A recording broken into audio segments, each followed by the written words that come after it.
Shalom Bapak Ibu yang diberkati oleh Tuhan. Sebelum kita merenungkan kebenaran firman Tuhan, mari kita satukan hati kita bersatu di dalam doa. Bapa kami yang di sorga, Bapa yang kami kenal dalam putramu Kristus Yesus, terima kasih buat setiap penyertaan dan pemeliharaan Tuhan di dalam kehidupan kami. Sampai saat ini kami boleh merasakan itu semua. Terlebih dengan Tuhan izinkan kami memiliki kesempatan untuk bersekutu lewat kebenaran firman Tuhan. Jamah hati kami agar firman Tuhan boleh ditabur di tanah yang subur, sehingga firman Tuhan yang boleh kami terima bertumbuh dan berbuah. Roh Kudus-Mu menolong kami ya Tuhan. Dalam nama Yesus kami berdoa dan bersyukur. Amin. Saudara-saudara, Bapak Ibu yang diberkati Tuhan, firman Tuhan kembali menyapa kita pada saat ini dari Yesaya pasal 40 ayat 21 sampai 31. Yesaya pasal 40 ayat 21 sampai 31. Kami akan bacakan kebenaran firman Tuhan bagi kita. Demikianlah firman-Nya. Tidakkah kamu tahu? Tidakkah kamu dengar? Tidakkah diberitahukan kepadamu dari mulanya? Tidakkah kamu mengerti dari sejak dasar bumi diletakkan? Dia yang bertahta di atas bulatan bumi, yang penduduknya seperti belalang, dan yang membentangkan langit seperti kain, dan memasangnya seperti kemah kediaman. Dia yang membuat pembesar-pembesar menjadi tidak ada, dan yang menjadikan hakim-hakim dunia sia-sia saja. Baru saja mereka ditanam, baru saja mereka ditaburkan, baru saja cangkok mereka berakar di dalam tanah.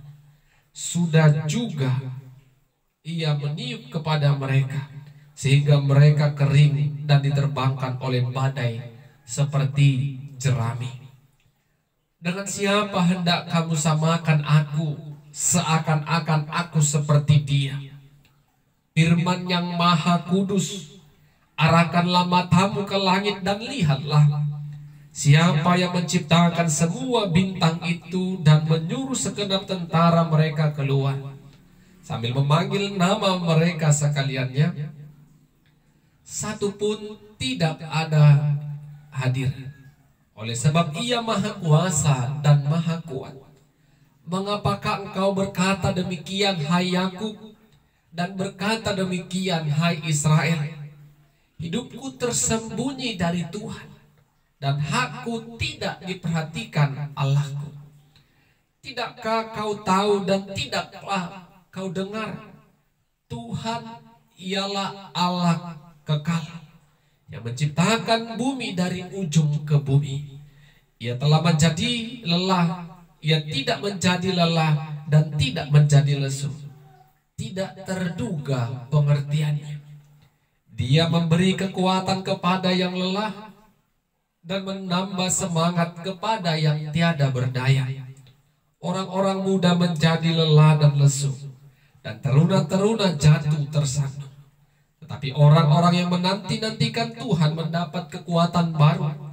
Mereka seumpama Raja Wali yang naik terbang dengan kekuatan sayapnya. Mereka berlari dan tidak menjadi lesu. Mereka berjalan dan tidak menjadi lelah. Amin.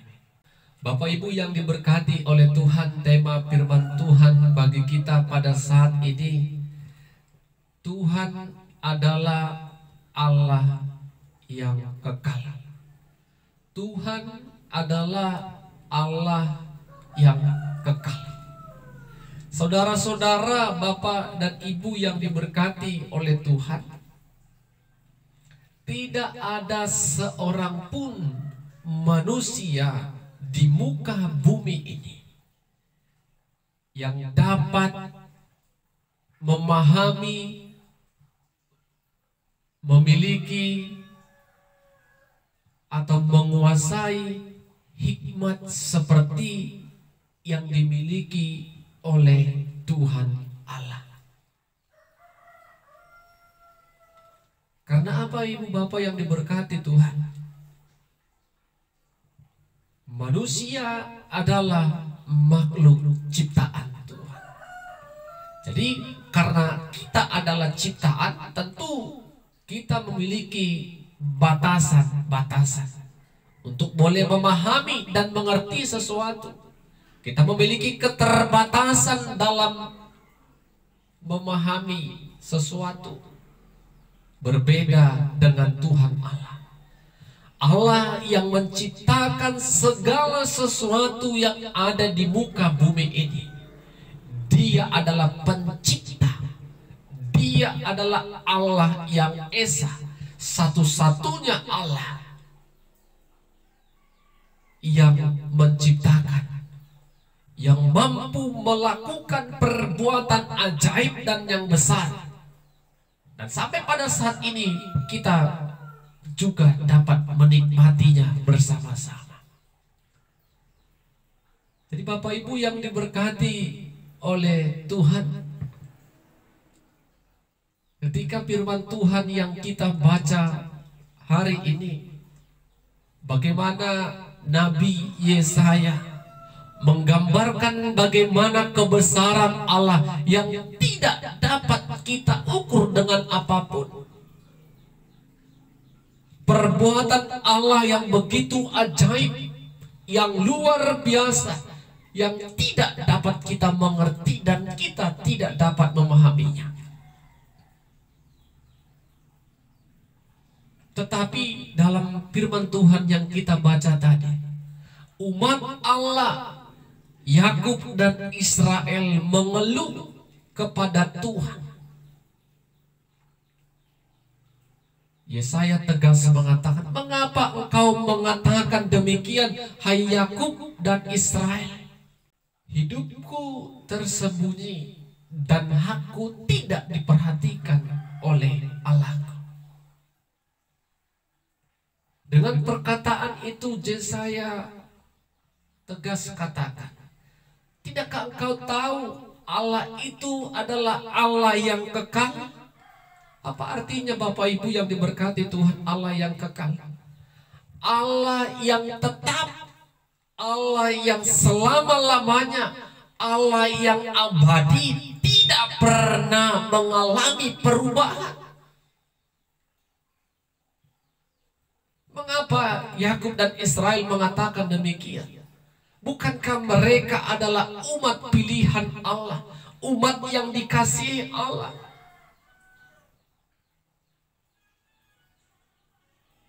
Tetapi ketika mereka melakukan perbuatan dosa, mereka dibuang ke Babel. Apakah karena pembuangan mereka di Babel Tuhan tidak adil kepada mereka? Bukan. Tuhan itu adil. Orang yang melakukan kejahatan, orang yang melakukan kesalahan di hadapan Tuhan, tentu mendapatkan hukuman dari Tuhan. Hukuman adalah konsekuensi dari pelanggaran dosa yang dikerjakan oleh umat Allah. Mereka dibuang ke Babel. Tetapi bagaimana Allah membebaskan mereka? Allah membawa mereka kembali keluar dari Babel. Umat Allah tidak melihat bagaimana sesungguhnya Allah itu sungguh kekal, yang tidak pernah berubah. Walaupun mereka sering mendapatkan hukuman, tetapi kasih Allah itu kepada mereka tetap abadi selama-lamanya. Kenapa mereka katakan Tuhan mengambil hak mereka? Tuhan tidak berada di pihak mereka. Tuhan jauh dari mereka. Bapak Ibu yang diberkati oleh Tuhan. Yesaya juga mengatakan, orang yang lemah diberikan Tuhan kekuatan. Orang yang tidak berdaya diberikan Tuhan semangat. Orang-orang yang menantikan Tuhan seperti seumpama burung raja wali yang terbang tinggi menggunakan kekuatan sayapnya. Dia berjalan, dia hidup tidak mengalami keletihan, kelesuan, bahkan kelelahan. Seperti raja wali yang terbang menggunakan kekuatan sayapnya. Demikianlah Bapak Ibu yang diberkati Tuhan. Orang-orang yang dipilih Allah tidak sampai memahami bagaimana Allah yang mereka sembah itu adalah Allah yang kekal. Sehingga mereka, ketika mereka mengalami pergumulan, mereka terus mengeluh, menyalahkan Tuhan, mempersalahkan situasi. Karena mereka tidak memahami bagaimana tangan kasih Tuhan terus menuntun, menopang, dan mengarahkan mereka. Apa yang boleh kita renungkan Bapak Ibu yang diberkati Tuhan dari kebenaran firman Tuhan saat ini? Yang pertama, tidak ada seorang pun yang mampu mengetahui apa yang akan terjadi di hadapan kita. Karena apa Bapak Ibu? Yang merancang kehidupan kita adalah Tuhan yang telah menciptakan kita. Yang merancang bumi dan isinya ini adalah Tuhan yang menciptakannya. Jadi tidak akan ada seorang pun yang dapat membaca apa yang akan terjadi beberapa waktu yang akan datang. Tidak ada seorang pun, karena kita memiliki keterbatasan.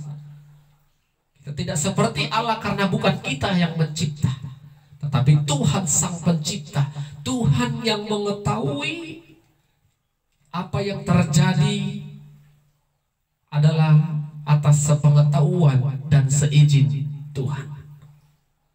Yang kedua Bapak Ibu yang diberkati Tuhan, kita harus imani Tuhan itu tetap, Tuhan itu kekal, Tuhan itu selama-lamanya, Tuhan itu abadi. Kalau kita imani Tuhan mengasihi kita yang telah menyelamatkan kita melalui Kristus Yesus, sampai kapanpun Bapak Ibu, kasih Allah itu tidak pernah akan berubah, yang terus akan kita rasakan sepanjang kehidupan yang Tuhan berikan dalam kehidupan kita. Walaupun terkadang pergumulan rumah tangga, keluarga, ekonomi, sakit penyakit datang menghampiri kita, seperti yang dikatakan Yesaya tadi, ketika kita datang kepada Tuhan, lemah, tidak berdaya lagi, kekuatan dan semangat itu Tuhan tambahkan kepada setiap kehidupan orang-orang yang menantikan dan mengandalkan Tuhan. Bukan berarti ketika kita hidup dalam pergumulan Tuhan meninggalkan kita, Tuhan menjauh dari kita. Tetapi bagaimana kita tetap setia kepada Dia yang sumber pertolongan, kekuatan, bahkan penghiburan dalam kehidupan kita. Yang ketiga, Bapak Ibu yang diberkati Tuhan, ketika kita lelah, letih, lesu, tak berdaya, saya mau katakan dan ajak kita pada saat ini, teruslah menanti-nantikan Tuhan. Teruslah datang kepada Tuhan. Karena ketika kita menanti-nantikan Tuhan, Bapak Ibu yang diberkati Tuhan, setiap kita yang letih, lesu, tidak berdaya, tidak mempunyai semangat lagi, kita diumpamakan oleh Tuhan seperti burung Raja Wali yang terbang tinggi menggunakan kekuatan sayapnya. Itu juga yang dikatakan Tuhan Yesus kepada kita dalam Matius 11 ayat 28. Marilah kepadaku, hai kamu yang letih lesu dan berbeban berat, aku akan memberikan kelegaan kepadamu. Ketika kita datang kepada Tuhan, maka Tuhan akan memberikan kelegaan, Tuhan akan memberikan kita kekuatan, Tuhan akan memberikan kita semangat yang baru. Bukan sebaliknya, ketika kita punya beban, kita tinggalkan Tuhan, kita berpaling kepada Tuhan, maka beban kita bertambah dan terus bertambah. Tapi kalau kita datang, Tuhan sudah ajak kita, marilah yang letih, lesu dan berbeban berat, datanglah kepadaku, aku akan memberikan kelegaan. Tuhan telah mendawarkan dirinya. Ketika kita datang kepada Dia, maka kelegaan, ketenangan hidup ditawarkan oleh Dia. Di tengah-tengah beban yang berat yang kita hadapi, yang kita alami, Tuhan tidak membiarkan kita. Tuhan menolong kita. Tuhan menopang dan merangkul kita, mengangkat kita, sehingga kita boleh tetap berdiri teguh, kuat apapun situasi yang sedang kita alami. Kita tidak bisa katakan kepada Tuhan, kalau boleh Tuhan, hidupku tidak boleh ada masalah. Tidak bisa. Tapi kita hanya bisa katakan kepada Tuhan, ketika aku hidup dalam masalah, ya Tuhan, berikan aku kekuatan untuk menjalaninya. Amin. Tuhan memberkati. Kita berdoa. Terima kasih Tuhan buat berkat-Mu yang telah kami perdengarkan dan dengarkan bersama-sama. Hamba-Mu sudah selesai berbicara kebenaran firman Tuhan, tapi hamba-Mu percaya juga karya Roh Kudus Tuhan terus bekerja bagi setiap kami orang-orang percaya yang merenungkan dan mendengarkan firman Tuhan ini, agar firman Tuhan boleh bertumbuh dan berbuah dalam kehidupan kami. Dalam nama Yesus kami berdoa dan bersyukur. Amin. Shalom Bapak Ibu, Tuhan Yesus memberkati kita semua. Shalom Bapak Ibu yang diberkati oleh Tuhan. Sebelum kita merenungkan kebenaran firman Tuhan, kita bersatu di dalam doa. Segala puji dan syukur kami panjatkan kehadirat-Mu ya Tuhan, dengan segala hormat kemuliaan yang Tuhan boleh berikan kepada setiap kami. Dan menikmati berkat itu melalui kesempatan yang Tuhan izinkan kami boleh terima saat ini, dengan merenungkan, mendengarkan firman Tuhan. Engkau yang memberkati hati dan pikiran kami, agar kami boleh dimampukan Tuhan untuk mengerti kebenaran firman-Mu. Roh-Mu yang kudus menolong setiap kami. Dalam nama Yesus kami berdoa dan bersyukur. Amin. Bapak Ibu yang diberkati oleh Tuhan, firman Tuhan yang akan kita renungkan dan dengarkan pada saat ini dari Markus pasal 9 ayat yang kedua sampai ayatnya yang ke-9. Markus pasal 9 ayat kedua sampai ayatnya yang ke-9. Kami akan bacakan firman Tuhan bagi kita. Demikianlah firman-Nya. 6 hari kemudian Yesus membawa Petrus, Yakobus dan Yohanes, dan bersama-sama dengan mereka Ia naik ke sebuah gunung yang tinggi. Di situ mereka sendirian saja. Lalu Yesus berubah rupa di depan mata mereka, dan pakaiannya sangat putih berkilat-kilat, Tidak ada seorang pun di dunia ini yang dapat menggelentang pakaian seperti itu. Makalah nampaklah kepada mereka Elia bersama dengan Musa. Keduanya sedang berbicara dengan Yesus. Kata Petrus kepada Yesus, "Rabi, betapa bahagianya kami berada di tempat ini. Baiklah kami dirikan 3 kemah. 1 untuk engkau, 1 untuk Musa, dan 1 untuk Elia." Ia berkata demikian sebab tidak tahu apa yang harus dikatakannya, karena mereka sangat ketakutan.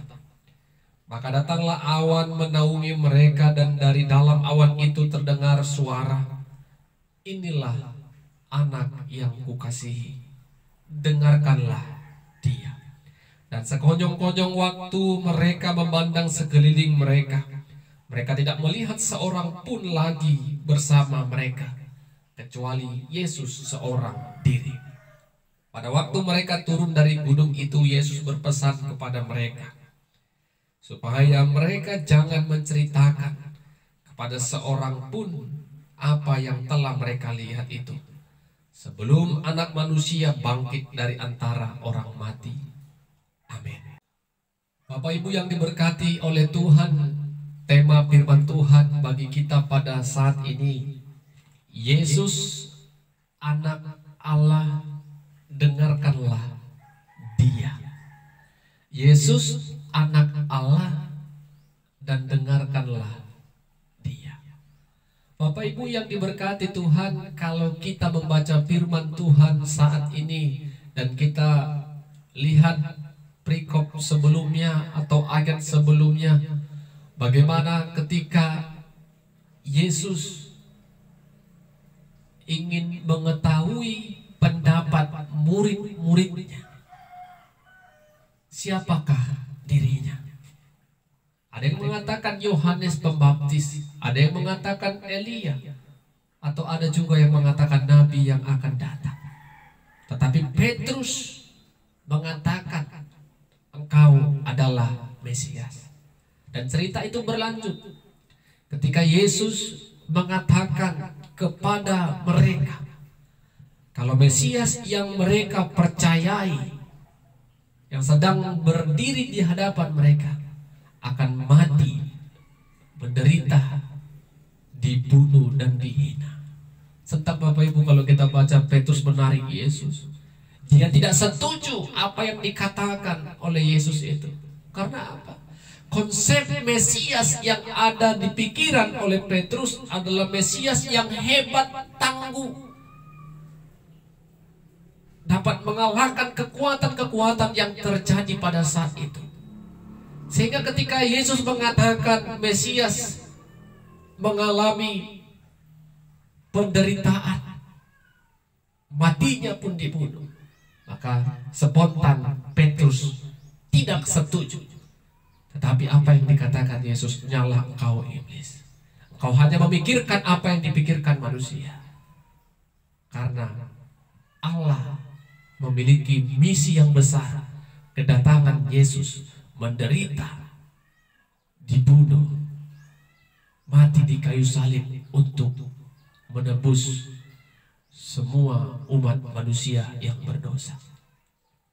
Dan ketika dia mengatakan demikian kepada Petrus dan murid-murid yang lain, 6 hari kemudian, tadi ayat 2 kita baca bersama-sama, dia membawa ketiga muridnya, Petrus, Yakobus, dan Yohanes, pergi ke atas gunung yang tinggi. Alkitab tidak memberitahu apa nama gunungnya, tetapi diterangkan mereka dibawa ke gunung yang tinggi. Ketika mereka sampai di gunung yang tinggi bersama dengan Yesus, ada peristiwa yang terjadi pada saat itu. Yesus mengalami perubahan rupa. Ini yang kita sebut dengan transfigurasi, mengalami perubahan. Pakaiannya sangat-sangat putih berkilau-kilauan, kilat. Tidak ada manusia seorang pun yang memakai baju seperti yang dikenakan oleh Yesus. Dan ketika berkilau-kilau mereka lihat, tampak oleh mereka Elia, Musa sedang berbicara dengan Yesus. Tentu Bapak Ibu sebagai manusia biasa, ketika murid tadi terkejut, kaget, dan tentu mereka tidak tahu apa yang mereka harus katakan. Petrus mewakili Yakobus dan Yohanes mengatakan kepada Yesus, ketika Yesus, Musa, Elia sedang berbicara, apa kata Petrus? Rabi, betapa bahagianya kami bisa menyaksikan situasi keadaan seperti ini. Baiklah, kami akan mendirikan 3 kemah. 1 untuk engkau, 1 untuk Elia, dan 1 untuk Musa. Lihat Bapak Ibu. Ketika Yesus, Musa, Elia sedang berbincang-bincang, berbicara pada saat itu, Petrus masuk dalam perbincangan mereka. Rabi, baiklah kami akan mendirikan 3 kemah. Yesus tidak melarang Petrus untuk tidak berbicara. Dia berikan kebebasan Petrus berbicara saat itu. Tetapi Bapak Ibu, kita boleh melihat ketika Petrus selesai berbicara demikian, Petrus ingin memiliki waktu yang lebih lama lagi menyaksikan Yesus, Elia, dan Musa di gunung itu dalam waktu yang lama. Petrus tidak pernah memikirkan kalau Yesus sangat dibutuhkan, Yesus sangat dirindukan, Yesus sangat dinantikan oleh banyak orang. Yang dipikirkan oleh Petrus adalah kepentingan pribadi dan keadaan yang menurut dia membawa kesukaan dalam kehidupannya. Tapi ketika peristiwa itu terjadi, Bapak Ibu yang diberkati Tuhan, ada awan yang menaungi mereka dan berseru, inilah anak yang kukasihi, dengarkanlah dia. Bapak Ibu yang diberkati Tuhan, perkataan ini pernah kita dengar waktu apa? Peristiwa Yesus dibaptis di sungai Yordan oleh Yohanes Pembaptis. Ketika Yohanes Pembaptis selesai membaptis Yesus, ada suara berseru-seru, inilah anak yang kukasihi, dengarkanlah dia. Dan ini terjadi kembali. Kata-kata ini terulang kembali ketika Yesus mengalami perubahan rupa, transfigurasi. Inilah anak yang kukasihi, dengarkanlah dia. Setelah mendengar itu, murid-murid tadi tidak lagi melihat ada Elia dan Musa, hanya seorang diri Yesus saja. Tapi Yesus berpesan kepada mereka ketika mereka akan turun dari gunung itu, jangan pernah ceritakan apa yang kalian lihat saat ini sebelum anak manusia mati dan bangkit kembali. Dan memang benar Bapak Ibu, ketika murid tadi mendengarkan apa yang dikatakan oleh Yesus, peristiwa yang mereka saksikan, mereka simpan menjadi rahasia mereka. Karena perintah tadi, inilah anak yang kukasihi, dengarkanlah dia. Ketika murid tadi benar-benar mendengarkan Yesus dengan tidak menceritakan apa yang mereka lihat. Bapak Ibu yang diberkati Tuhan, apa yang mau kita renungkan dari kebenaran firman Tuhan saat ini? Pertama, dari peristiwa Yesus dimuliakan di atas gunung ini, dan kita melihat apa yang dilakukan oleh Petrus. Kalau kami melihat bagaimana Tuhan sesungguhnya tidak memberikan batasan-batasan bagi setiap orang yang mau berseru, yang mau datang kepada Tuhan.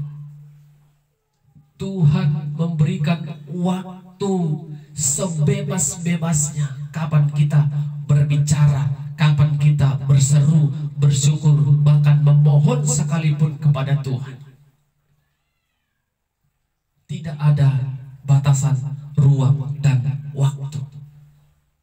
Terkadang Bapak Ibu yang diberkati Tuhan, dengan waktu yang begitu banyak yang diberikan Tuhan kepada kita, sering kita tidak menggunakan waktu-waktu tertentu, waktu-waktu di mana kita boleh memiliki kesempatan untuk bisa berbicara, berkomunikasi kepada Tuhan. Semua waktu terkadang menjadi sia-sia. Tidak sedikit pun kita memikirkan waktu untuk berbicara, berkomunikasi, bersyukur kepada Tuhan. Kita membuang waktu dan segala waktu begitu sia-sia. Jadi mari Bapak Ibu, Tuhan berikan waktu kapanpun kita boleh berbicara, kapanpun kita boleh datang berseru kepada Tuhan. Yang kedua Bapak Ibu, jangan pernah hanya memikirkan berkat untuk kita, karena itu adalah sebuah keegoisan. Biarlah cukup aku yang diberkati, orang-orang di sekitarku jangan diberkati. Ketika orang diberkati, kita merasa tidak baik hati kita. Kita merasa iri, kita merasa tersaingi.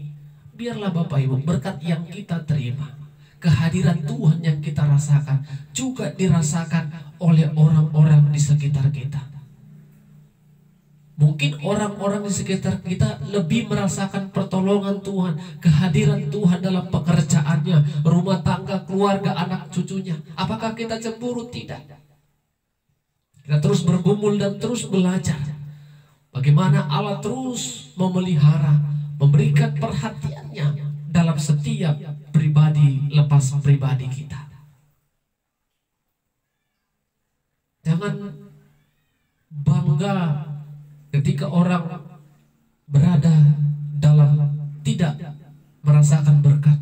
Kita merasakan berkat, kita tertawa atas kesusahan mereka. Itu kesombongan. Jadi biarlah kita juga berdoa orang-orang yang tidak mengalami keadaan seperti kita. Tuhan boleh berikan mereka keadaan yang sama, merasakan kehadiran Tuhan, merasakan berkat Tuhan dalam kehidupan mereka. Yang ketiga Bapak Ibu yang diberkati Tuhan, mendengarkan suara Tuhan. Ini poin yang paling penting seperti tema tadi. Yesus anak Allah, dengarkanlah Dia. Mendengarkan suara Tuhan, bukan mendengarkan suara hati kita, bukan mendengarkan suara sesama kita, tetapi mendengarkan suara Tuhan. Bagaimana kita mendengarkan suara Tuhan? Tentu tidak terlepas dari aktivitas rohani kita, doa kita, ibadah kita. Dalam ibadah ada pujian, doa, dan kebenaran firman, dan gaya hidup kita untuk melakukan dan merancangkan segala sesuatu. Mari datang kepada Tuhan, tanya Tuhan, dengarkan Tuhan, apa yang Tuhan inginkan untuk aku kerjakan.